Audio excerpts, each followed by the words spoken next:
Hello दोस्तों, नमस्कार। दिन भर की बड़ी खबर बिना देरी के आपको बताएंगे, जहां सबसे पहले बताएंगे made in India semiconductor chips का इस्तेमाल करेगी अमेरिकी सेना। दोस्तों, भारत के लिए बड़े ही गर्व की बात बताएंगे, किसने भारत को दिलाया है ये भरोसा, कहते हुए तो वहीं न्यूयॉर्क में गूंजा मोदी मोदी भारत कहता है तो दुनिया सुनती है। प्रवासी भारतीय विदेशों में भारत के राष्ट्रदूत का दिया गया है नाम, वही बताएंगे। रशिया, इंडोनेशिया समेत 11 देशों के राजनयिकों के सुरक्षा काफिले पर बहुत बड़ा आतंकी हमला पाकिस्तान में, जिसमें एक पुलिसकर्मी की भी मौत, बताएंगे दोस्तों सबसे बड़ी खबर। तो वहीं ड्रैगन के कब्जे में जाने वाला है जिन्ना लैंड, कुछ दिनों में पीएलए के बूटों से गूंजेगा पाकिस्तान, क्यों नतमस्तक हो गए मुनीर। दोस्तों, एक से एक बड़ी खबर आपको बताने वाले हैं। बताएंगे कैसे हरियाणा में मिला बीजेपी को दूसरा एकनाथ शिंदे, अगर चुनाव हारी तब भी बना लेगी सरकार, क्या है वो मैथमेटिक्स। तो वहीं इस राज्य में 2 बार दिए जाएंगे मुफ्त सिलेंडर, बच्चों को मिलेंगे लैपटॉप, किसने किया ये बड़ा ऐलान दोस्तों। तो वहीं 23 सितंबर को सभी आज सरकारी दफ्तर और स्कूल बंद रहेंगे। कहां की ये खबर है, सारी जानकारियां विस्तार से बताएंगे, बस आप वीडियो के अंत तक बने रहेगा। और निरंतर भारत देश में विकास होते हुए देखना चाहते हैं तो वीडियो को लाइक करके, चैनल को सब्सक्राइब करके, बेल आइकन दबा के जय हिंद कहना मत भूलिएगा। बात करें पहली बड़ी खबर की, जहां भारतीय स्टार्टअप और यूएसए को भरोसा, made in India semiconductor chips का इस्तेमाल करेगी अमेरिकी सेना। जी हां, प्रधानमंत्री नरेंद्र मोदी के अमेरिका दौरे में भारत और अमेरिका के बीच सेमीकंडक्टर चिप्स को लेकर एक महत्वपूर्ण समझौता हुआ है। दोनों ही नेताओं ने इस समझौते की सराहना की है। भारत की तरफ से इस समझौते पर कहा गया है कि यह दिखाता है कि भारतीय स्टार्टअप में दुनिया को कितना भरोसा है। इस समझौते के तहत भारत को अपना पहले राष्ट्रीय सुरक्षा सेमीकंडक्टर निर्माण संयंत्र मिलेगा, जिसका निर्माण अमेरिका के द्वारा अगले साल यानी कि 2025 तक किया जाएगा। इसका नाम शक्ति रखा गया है। इस संयंत्र में बनी सेमीकंडक्टर चिप्स का इस्तेमाल भारत ही नहीं बल्कि अमेरिका और उसके सैन्य सहयोगी देशों की सेनाएं भी करेंगी। जी हाँ, पीएम मोदी और राष्ट्रपति बाइडेन के बीच डेलावेयर में हुई मुलाकात के बाद जो संयुक्त बयान दिया गया, उसके पहले ही पैरा में इस समझौते की सराहना करते हुए कहा गया कि इससे दोनों देशों के बीच में रणनीतिक प्रौद्योगिकी साझेदारी को और भी ज्यादा मजबूत किया जाएगा। ऐसे में अमेरिका का ये इतना बड़ा आश्वासन भारत को देना कि अमेरिकी सेना भारत के द्वारा बनाए गए सेमीकंडक्टर चिप्स का इस्तेमाल करेगी, वाकई में ये बयान हर एक भारतीय के लिए बड़ा ही प्राउड मूवमेंट बन सकता है। तो वहीं आपको बता दें, न्यूयॉर्क जैसे ही पहुंचे प्रधानमंत्री मोदी जी, गूंजा मोदी मोदी के नारे। प्रधानमंत्री नरेंद्र मोदी ने न्यूयॉर्क के लॉन्ग आइलैंड में भारतीय समुदाय को संबोधित किया। प्रधानमंत्री मोदी ने भारतीय समुदाय को संबोधित करते हुए कहा कि आज नमस्ते भी ग्लोबल हो चुका है। उन्होंने पुराने दिनों को याद किया जब वो बिना किसी पद के होते हुए अमेरिका का दौरा किया था। उन्होंने कहा कि जब मैं किसी पद पर नहीं था तब भी मैं करीब करीब अमेरिका के 29 राज्यों का दौरा कर चुका था। जब मैं मुख्यमंत्री बना तब भी टेक्नोलॉजी के माध्यम से आप लोगों से जुड़ा रहता था। उन्होंने 2014 के मेडिसन स्क्वायर, 2019 में ह्यूस्टन, 2023 में वॉशिंगटन में भारतीय समुदाय के संबोधन को याद किया। प्रधानमंत्री मोदी ने अमेरिका में रह रहे भारतीय समुदाय की जमकर तारीफ की। उन्होंने कहा कि जब मेरे पास कोई सरकारी पद नहीं था तब भी मैं भारतीय समुदाय की ताकत समझता था। जी हाँ, उन्होंने क्लियर कह दिया है कि भारत अब रुकेगा नहीं और हम दबाव में नहीं आने वाले, हम प्रभाव बनाने वाले देश हैं। जी हाँ, तो वहीं आपको बिग ब्रेकिंग न्यूज बता दे, पाकिस्तान में रशिया, इंडोनेशिया समेत 11 देशों के राजनयिकों के सुरक्षा काफिले पर बहुत बड़ा आतंकी हमला, एक पुलिसकर्मी की मौत, 3 घायल। जी हां, पाकिस्तान के उत्तरी प्रांत खैबर पख्तूनख्वा में इन दिनों आतंकवादी कुछ ज्यादा सक्रिय हो चुके हैं। स्वात जिले के मलम जब्बा में रविवार को आतंकियों ने कई देशों के राजनयिकों को ले जा रहे सुरक्षा काफिले को निशाना बनाया है। आतंकवादियों ने काफिले के गाड़ी को इम्प्रोवाइज्ड एक्सप्लोसिव डिवाइस बोले तो आईईडी से विस्फोट किया। इस हमले में एक पुलिसकर्मी की मौत हो गई है जबकि 3 अन्य घायल हैं। ये विस्फोट स्वात जिले के मलम जब्बा के रास्ते में विभिन्न देशों के राजनयिकों के काफिले को ले जा रहे सुरक्षा वाहनों पर किया गया। हालांकि इस हमले में राजनयिकों को कोई नुकसान नहीं पहुंचा है, लेकिन पाकिस्तान को लेकर सभी के सामने प्रश्न जरूर खड़े होंगे। काफिले में Bosnia, Russia, Vietnam, Ethiopia, Rwanda, Zimbabwe, Indonesia, Uzbekistan, Turkmenistan, Kazakhstan और पुर्तगाल के राजनयिक शामिल थे। जी हाँ, वहीं बता दें, ड्रैगन के कब्जे में जाने वाला है जिन्ना लैंड, कुछ दिनों में पीएलए के बूटों से गूंजेगा पाकिस्तान, क्यों नतमस्तक हुए आखिर मुनीर। बता दें, हमारा पड़ोसी मुल्क जो सुबह से लेकर शाम तक टेरर प्लान बनाता है, आतंकवादियों के साथ मिलकर प्लान बनाता है,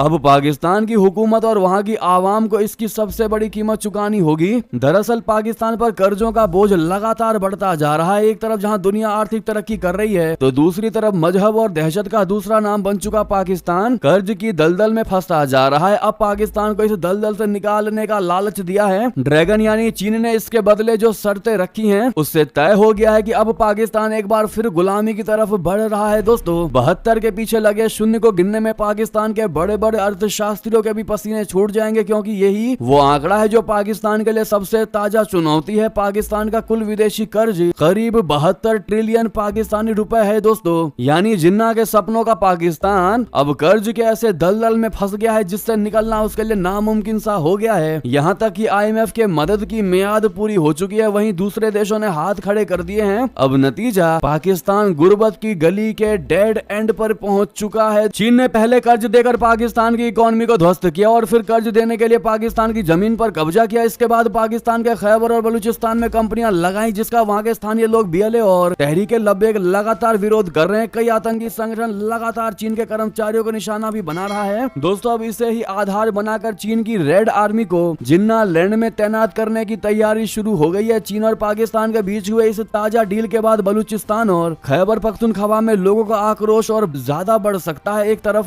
पाकिस्तान ड्रैगन के आगे नतमस्तक है, तो वहीं शहबाज की आवाम भारत की तारीफ में कसीदे पढ़ रही है। पाकिस्तानियों का कहना है कि चीन को यह समझ आ गया है कि भारत पर प्रेशर नहीं बना सकते। चीन ने लद्दाख में फौज चढ़ाई, भारत ने भी अपनी फौज भेज दी। चीन को समझ आ गया कि अब भारत बहुत ताकतवर हो चुका है। चीन समझ गया कि अब भारत के साथ रहना होगा। वो इस बात को समझ गया है कि भारत पीछे पीछे आ रहा है, कुछ दिन में आगे बढ़ जाएगा। जी हाँ, अब ऐसे में दोस्तों एक चीज तो तय है कि पाकिस्तान की गरीब और लाचार आवाम को यह पता चल चुका है कि वहाँ के हुक्मरान सिर्फ और सिर्फ उन लोगों का बेवकूफ और पागल बना रहे हैं। जी हाँ, ऐसे में धीरे धीरे अकल आती दिखाई दे रही है पाकिस्तानी अवाम को, जो अब भारत को लेकर भी पॉजिटिव नजरिया रखते दिखाई दे रहे हैं। दोस्तों इस पर आपकी राय तो बनती है, तो वही नेक्स्ट खबर बता दें। श्रीलंका के नए राष्ट्रपति होंगे अनुरा कुमारा दिसानायके। मजदूर के बेटे ने लहराया झंडा, चीन के हैं करीबी। दोस्तों श्रीलंका में वामपंथी नेता अनुरा कुमारा दिसानायके होंगे राष्ट्रपति। बता दें श्रीलंका के राष्ट्रपति चुनाव में वामपंथी पीपुल्स लिबरेशन फ्रंट पार्टी के 55 वर्षीय नेता अनुरा कुमारा दिसानायके को चुनाव का विजेता घोषित किया गया है। दिसानायके ने एक्स पर पोस्ट करके लिखा, ये जीत हम सब की जीत है। पिछले सालों में आर्थिक रूप से चुनौतियों और फिर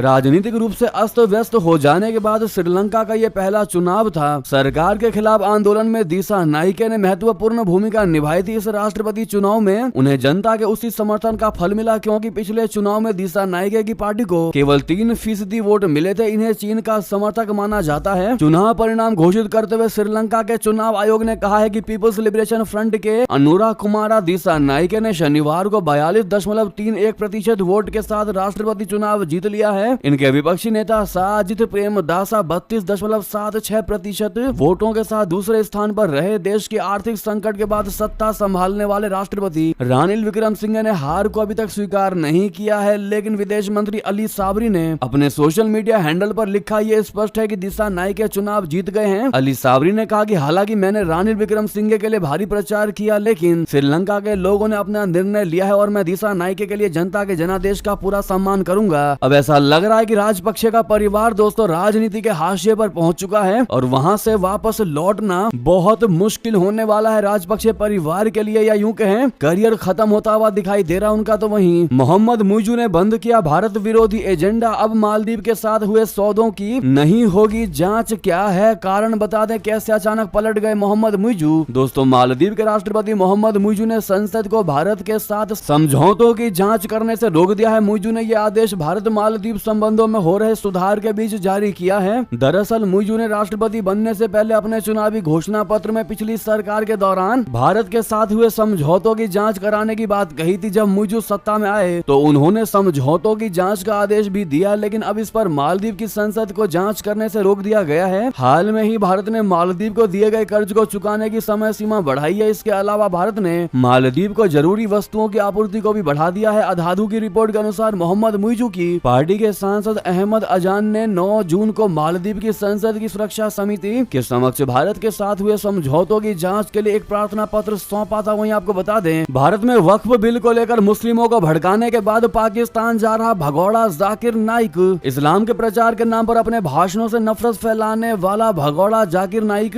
पाकिस्तान जा रहा है। जाकिर नाइक की पाकिस्तान यात्रा ऐसे समय हो रही है जब वो कुछ दिन पहले ही वक्फ बोर्ड के मामले को लेकर भारत में मुसलमानों को भड़काने की कोशिश कर चुका है। जाकिर नाइक के एक्स हैंडल से किए गए पोस्ट के अनुसार वो कराची, लाहौर और इस्लामाबाद में भाषण देगा। जाकिर का दौरा 5 अक्टूबर को कराची से शुरू होगा और 20 अक्टूबर को इस्लामाबाद में समाप्त होगा। पाकिस्तान दौरे पर जाकिर नाइक का बेटा फारिक नाइक भी साथ रहेगा और 3 तीनों शहरों में भाषण देगा। नाइक ने बताया है कि कराची का कार्यक्रम मोहम्मद अली जिन्ना की समाधि के सामने स्थित बागे कायद में होगा। भगोड़ा जाकिर नाइक इस समय मलेशिया में रह रहा है। इससे पहले जाकिर नाइक ने मोदी सरकार को मुस्लिम और इस्लाम विरोधी बताया था और कहा कि वो इस जमीन को लेना चाहती है। भारतीय मुस्लिमों के नाम दिए गए वीडियो संदेश में नाइक ने मुसलमानों से बिल का विरोध करने को कहा था। इन पर आपकी क्या राय होगी दोस्तों, बताना मत भूलिएगा। और वक्फ बिल पर आपकी राय क्या है वो भी जरूर बताइएगा। तो वहीं लगे हाथों आपको बता दे, पड़ोसी मुल्क से दोस्ती को लेकर राजनाथ सिंह ने रख दी शर्त। कहा पाकिस्तान को अपनाने के लिए हम तैयार, लेकिन उसके लिए एक शर्त है। दरअसल भारत पाकिस्तान के रिश्तों पर हमेशा बात होती रहती है, दोनों तरफ के नेताओं के बयान भी सामने आते रहते हैं, लेकिन हाल फिलहाल में रिश्ते ठंडे बस्ते में है। इसी बीच भारत के रक्षा मंत्री राजनाथ सिंह ने रविवार को कहा कि भारत पाकिस्तान को अपनाने और उसके साथ फिर से बातचीत शुरू करने के लिए तैयार है, लेकिन शर्त यह है कि पड़ोसी देश इससे पहले इस बात की गारंटी दे कि वो भारतीय सरजमी पर आतंकवाद को बढ़ावा देना बंद कर देगा। जी हाँ दोस्तों, असल में जम्मू कश्मीर चुनाव में चुनाव प्रचार करने पहुंचे राजनाथ सिंह ने पाकिस्तान के सामने रिश्ते सुधारने की असली शर्त बता दी। साथ ही उन्होंने कांग्रेस, नेशनल कॉन्फ्रेंस और पीपुल्स डेमोक्रेटिक पार्टी यानी पीडीपी पर पाकिस्तान के प्रॉक्सी प्रतिनिधि के रूप में काम करने का आरोप लगाया। तो वहीं बता दें, नेतन्याहू की नसरुल्लाह को सीधी चेतावनी, क्या कुछ बड़ा करने की तैयारी में इजराइल। बता दें, इजराइल और लेबनान में मौजूद ईरान समर्थित हिजबुल्लाह के एक दूसरे पर हमलों के बीच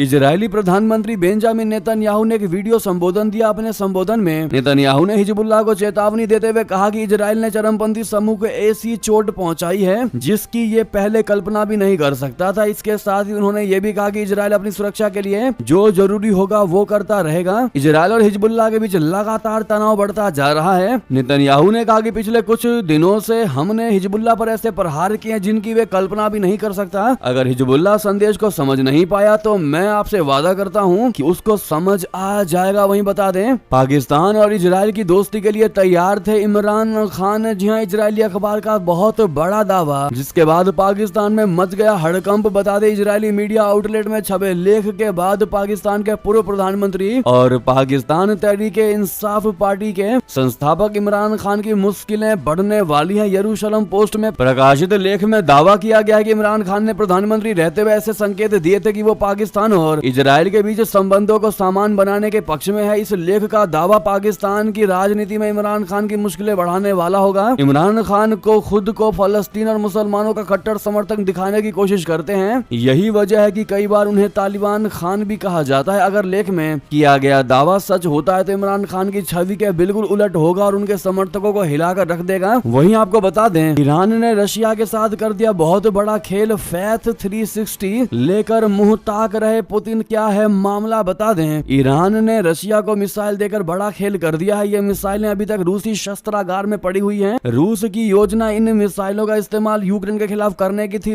लेकिन ईरान की एक चाल से ये मिसाइलें सिर्फ दिखावट का सामना बनकर रह गई हैं। दरअसल मामले की जानकारी रखने वाले 3 सूत्रों के अनुसार ईरान ने रूस को मिसाइल देते समय उनको लॉन्च करने वाले मोबाइल लॉन्चर्स को डिलीवर नहीं किया है। एक यूरोपीय राजनयिक, एक यूरोपीय खुफिया अधिकारी और एक अमेरिकी अधिकारी ने इसकी पुष्टि करते हुए कहा है कि यह स्पष्ट नहीं है कि ईरान ने फतेह 360 मिसाइलों के साथ लॉन्चर्स क्यों नहीं दिए। अब ये सवाल उठता है कि ये मिसाइलें कब और कैसे लॉन्च की जाएंगी। वहीं बता दें, ओवैसी हिंदू फोबिया से ग्रस्त। दरअसल भाजपा के इस नेता का AIMIM प्रमुख ओवैसी पर बड़ा ही करारा प्रहार। दोस्तों, केंद्रीय मंत्री पंडित संजय कुमार ने रविवार को ऑल इंडिया मजलिस इत्तेहादुल मुस्लिमीन यानी AIMIM प्रमुख असदुद्दीन ओवैसी पर पलटवार किया। ओवैसी ने आलोचना करते हुए कुमार के इस्लामोफोबिया की बीमारी से पीड़ित होने का आरोप लगाया था। इसके जवाब में कुमार ने ओवैसी से सवाल किया कि क्या वो हिंदू फोबिया से पीड़ित नहीं है। कुमार की इस कथित टिप्पणी पर आपत्ति जताते हुए मदरसे अपने छात्रों को AK-47 राइफल चलाने का प्रशिक्षण दे रहे हैं। ओवैसी ने पिछले सप्ताह यहाँ एक सभा को संबोधित करते हुए सवाल किया था कि इस कुमार को मुसलमानों से इतनी नफरत क्यों है। ओवैसी ने कहा, आपको यानी संजय कुमार इस्लामोफोबिया की बीमारी से ग्रसित है। वहीं बता दें, 5G बाजार US से बढ़ा, 23 शहरों में मेट्रो। न्यूयॉर्क में प्रधानमंत्री मोदी ने कहा, अब भारत रुकने वाला नहीं। जी हां, प्रधानमंत्री नरेंद्र मोदी अमेरिका के न्यूयॉर्क में मोदी एंड US कार्यक्रम में प्रवासी भारतीयों को संबोधित किया। उन्होंने कहा कि अपना नमस्ते भी मल्टीनेशनल हो चुका है। उन्होंने कहा कि दुनिया के लिए AI का मतलब है आर्टिफिशियल इंटेलिजेंस, लेकिन मैं मानता हूं कि AI का मतलब है अमेरिकन इंडियन। ये स्पिरिट है और यही तो दुनिया का AI पावर है। यही AI स्पिरिट भारत अमेरिका के रिश्तों को नई ऊंचाइयां दे रहा है। मोदी जी ने कहा कि आज भारत का 5G बाजार अमेरिका से भी बड़ा है। ये 2 साल के भीतर हुआ है। अब Bharat made in India 6G पर काम कर रहा है। उन्होंने कहा कि 2014 में भारत के सिर्फ 5 शहरों में मेट्रो थी, आज 23 शहरों में मेट्रो है। आज दुनिया का दूसरा सबसे बड़ा मेट्रो नेटवर्क भारत में है और इसका हर रोज विस्तार हो रहा है। दोस्तों वही बता दें साहब, आप चिंता मत कीजिए, पूरा कच्चा चिट्ठा खुलने वाला है। अमित शाह ने आखिर किसके लिए भरी हुंकार, चुनाव बाद क्या होगा बता दें। केंद्रीय गृह मंत्री अमित शाह जी रविवार को भाजपा प्रत्याशी रविंद्र रैना के समर्थन में प्रचार करने जम्मू कश्मीर के नौशहरा पहुंचे, जहां उन्होंने जनसभा में प्रमुख रूप से आतंकवाद के मुद्दे पर कांग्रेस और फारूक अब्दुल्ला को घेरा। उन्होंने इस बात पर जोर दिया कि प्रधानमंत्री नरेंद्र मोदी की अगुवाई में आतंकवाद अब अपनी आखिरी सांसें गिन रहा है। उन्होंने विधानसभा चुनाव में घाटी की जनता से रविंद्र रैना के पक्ष में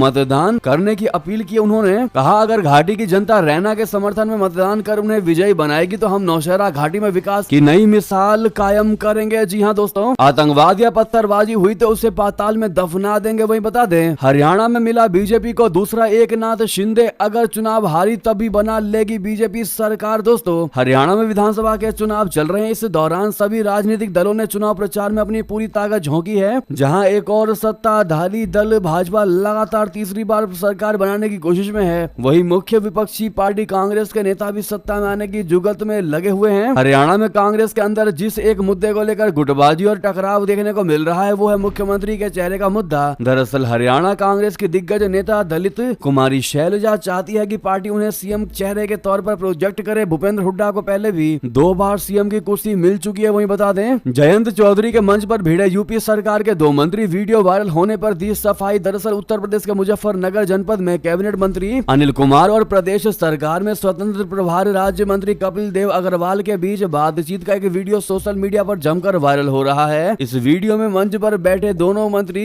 आपस में किसी बात को लेकर जहां गुस्से में भी हैं वहीं नजर आ रहे हैं कि कोई ना कोई बात जरूर है। वहीं वीडियो में कैबिनेट मंत्री अनिल कुमार मंत्री कपिल देव अग्रवाल के पास से बैठकर दूसरी जगह पर बैठते हुए भी नजर आ रहे हैं। वहीं आपको बता दें तिरुपति मंदिर में गड़बड़ी की जांच करेगी एसआईटी की टीम। लड्डू विवाद के बीच सीएम नायडू का सबसे बड़ा फैसला। दोस्तों तिरुपति बालाजी मंदिर के प्रसादम के रूप में बांटे जाने वाले लड्डुओं में जानवरों की चर्बी मिलने और कथित अनियमितताओं की जांच के लिए सीएम नायडू ने एक विशेष जांच टीम को गठित करने का फैसला किया है। प्रेस कॉन्फ्रेंस के जरिए नायडू ने मीडिया को बताया कि हम एक विशेष जांच दल का गठन कर रहे हैं। एसआईटी इस मामले की गहराई में जांच करके हमें रिपोर्ट देगी जिससे कि दोषियों को सजा दी जा सके और भविष्य में ऐसी किसी भी घटना से बचा जा सके। तो वहीं बता दें दिल्ली बाद पंजाब कैबिनेट में बदलाव के संकेत, इन 5 नए चेहरों को मिल सकती है जगह। दोस्तों पंजाब मंत्रिमंडल में बहुत बड़ा फेरबदल, 4 मंत्रियों ने दिया इस्तीफा, इन 5 चेहरों को मिल सकता है मौका। दरअसल पंजाब के 4 मंत्रियों ने अपने पदों से रविवार को इस्तीफा दे दिया। कैबिनेट मंत्री बलकौर सिंह, चेतन सिंह जौड़ा माजरा, ब्रह्म शंकर जिम्पा और अनमोल गगन मान ने अपने पद छोड़ दिए हैं। रिपोर्ट के मुताबिक तरणप्रीत सिंह सौंद, मोहित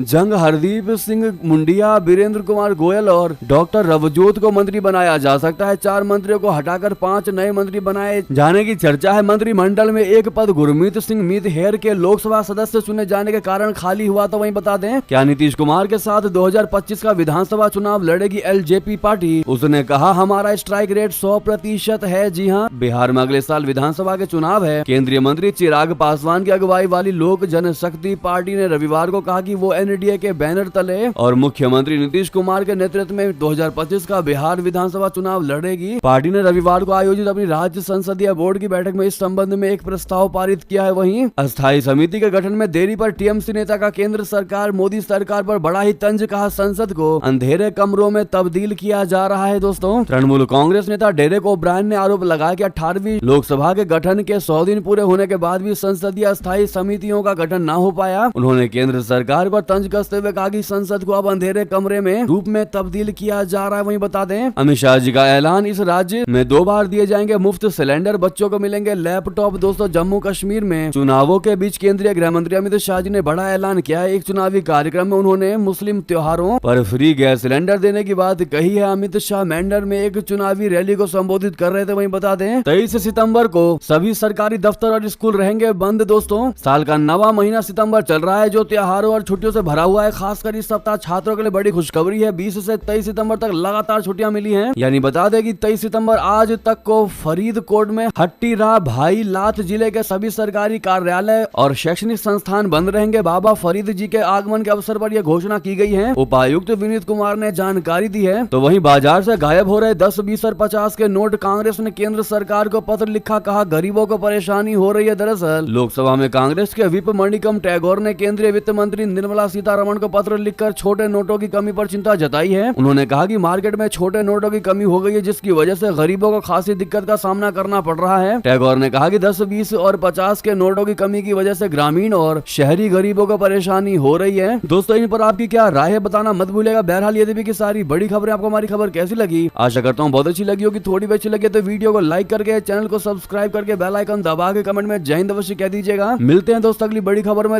लेकिन दोस्तों वीडियो को शेयर करना मत भूलिएगा। बस फेसबुक, ट्विटर पर। जय हिंद।